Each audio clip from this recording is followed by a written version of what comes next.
કેનેડામાં Punjabi singer AP ઢિલ્લોનના ઘર બહાર ફાયરિંગ, લોરેન્સ બિશ્નોઈ, રોહિત ગોદારની ગેંગનો હાથ. કેનેડામાં ઇન્ડો કેનેડિયન રેપર, સિંગર અને પંજાબી મ્યુઝિકની દુનિયાના જાણીતા રેકોર્ડ પ્રોડ્યુસર એપી ઢિલ્લોનના ઘર બહાર ફાયરિંગ થવાની ઘટના સામે આવી છે. ઘણા અહેવાલોમાં દાવો કરાયો છે કે કેનેડાના વાનકુવરમાં તેમના ઘર બહાર 1 સપ્ટેમ્બરના રોજ ગોળીબાર થયો છે, જેની માહિતી હવે સામે આવી છે.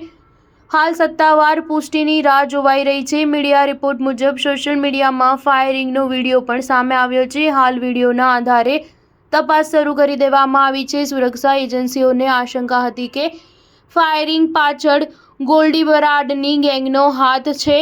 જો કે લોરેન્સ બિશ્નોઈ અને રોહિત ગોદારની ગેંગે ફાયરિંગની જવાબદારી લીધી છે. ઢિલ્લોનના ઘર બહાર થયેલા ફાયરિંગની ઘટનાએ સૌને ચોંકાવી દીધા છે. તેમના ઘર બહાર કેટલાક અજાણ્યા હુમલાખોરોએ ઘટનાને અંજામ આપ્યો છે. આ હુમલાની જવાબદારી લોરેન્સ અને રોહિતની ગેંગે લીધી હોવાનો દાવો એક વાયરલ પોસ્ટમાં કરાયો છે. આ ફેસબુક પોસ્ટમાં લખાયું છે કે રામજી તમામ ભાઈઓ, અમે 1 સપ્ટેમ્બરના રોજ કેનેડામાં 2 સ્થળે ફાયરિંગ કર્યું છે, જેમાં એક વિક્ટોરિયા આઇલેન્ડ અને બીજું વુડબ્રિજ, ટોરેન્ટોમાં ફાયરિંગ કર્યું છે. હું રોહિત ગોદાર આ ફાયરિંગની જવાબદારી લઉં છું. વિક્ટોરિયા આઇલેન્ડમાં આવેલું મકાન એપી ઢિલ્લોનનું છે. આ મોટી ફિલિંગ લઈ રહ્યો છે.